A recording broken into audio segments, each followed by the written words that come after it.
Hello everyone, তোমরা সকলে কেমন আছো? আশা করি তোমরা সকলে খুব ভালো আছো আর আমরাও খুব ভালো আছি। তো দেখো, আজ আমি তোমাদের কাছে একটা নতুন রেসিপি শেয়ার করব। সেটা হচ্ছে লাউ পাতায় ইলিশ মাছ ভাপা। তো আজকে আমি এটা প্রথম করছি, তাই ভাবলাম তোমাদের সঙ্গে একটু শেয়ার করি। তো এখানে আমি 3 পিস ইলিশ মাছ নিয়েছি, যেহেতু আমি একা খাবো, যেটা দেখা গেলো আমার 2-3 দিনে খেতে হবে। তো আমি এখানে ইলিশ মাছ নিয়েছি লাউ পাতা, আর এখানে সাদা সর্ষে, কালো সর্ষে, লঙ্কা আর একটু নুন দিয়ে আমি এটাকে বেটে নিয়েছি, আর পাশে আর একটু কাঁচা লঙ্কা নিয়েছি। এবার মাছগুলোকে আমি একটু ম্যারিনেট করে নেব।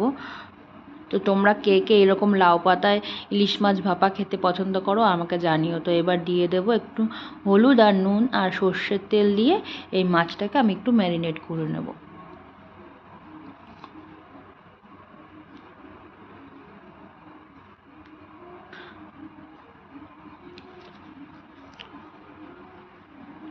তো হাত দিয়ে এটাকে একটু মেখে নিতে হবে ভালোভাবে, কারণ চামচ দিয়ে হলুদ আর নুনটা ভালোভাবে মাখিয়ে নেওয়াটা সম্ভব হয়ে ওঠে না, তার জন্য হাতটা লাগাতেই হয়।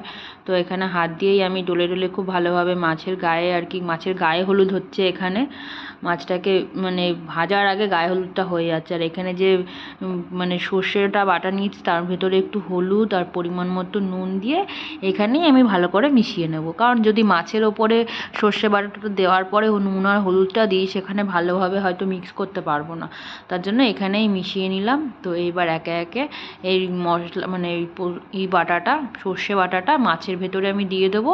এবার এই মশলাটা দিয়েও মাছটাকে আবারও একটু ম্যারিনেট করে নেব। তো আমাদের এখানে সচরাচর ইলিশ মাছ খুব একটা পাওয়া যায় না।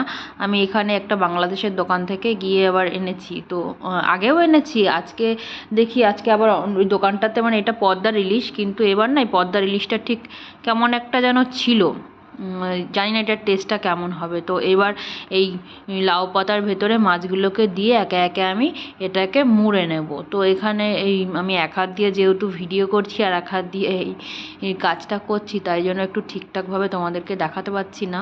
তো দেখো, এখানে উপরে একটা কাঁচা লঙ্কা দিয়ে দিলাম, আর এইরকমভাবে আমি মুড়ে নেবো। এটাকে আমি বেঁধে নেবো না, আমি এইরকমভাবে মুড়ে মানে এই একটা কড়াইয়ের ভেতরে রেখে দেবো একে একে। এই 3টে জিনিসই তো, খুব তো বেশি নয়, 3টেই পিস আমি করেছি।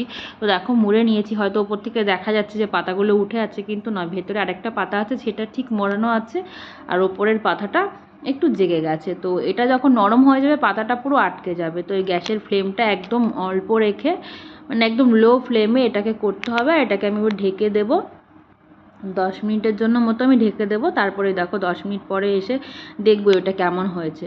তো দেখো এই ভেতর থেকে মানে তেলটা বেরিয়ে এসেছে, কারণ এখানে তেল দিয়ে মশলাটা মাখা হয়েছিল যেহেতু, আর এটা সেদ্ধ হচ্ছে, সেই জন্য এই তেলটা বেরিয়ে এসেছে। এবার এটাকে আমি উল্টে দিতে হবে একটু। এখানে প্রায় সেদ্ধ হয়ে এসেছে। তো দেখো এটাকে উল্টে দিয়েছি, একটু বেরিয়ে গেছে, মানে পাতাটা তো আমি বেঁধে দিইনি, বেঁধে দিলে হয়তো খুব ভালো হতো। তো আমাদের ইলিশ মাছ ভাপাটা প্রায় হয়ে এসেছে।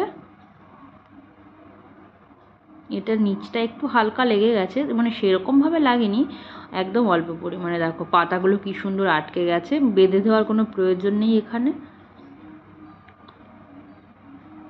তো আমাদের লাউ পাতায় ইলিশ মাছ ভাপাটা একদম তৈরি হয়ে গেছে। তো এই রেসিপিটা কেমন লেগেছে তোমাদের অবশ্যই জানিও। ভালো লাগলে তোমরাও বাড়িতে একবার ট্রাই করে দেখো। আর রেসিপিটা যদি ভালো লেগে থাকে তো একটা লাইক, কমেন্ট, শেয়ার অবশ্যই করো। আর যদি ভালো লেগে থাকে একটু শেয়ার করতে ভুলো না কিন্তু। তা তোমাদের সকলকে জানাই অনেক অনেক ভালোবাসা ভিডিওটি দেখার জন্য। তো আজকের মতো এখানেই শেষ।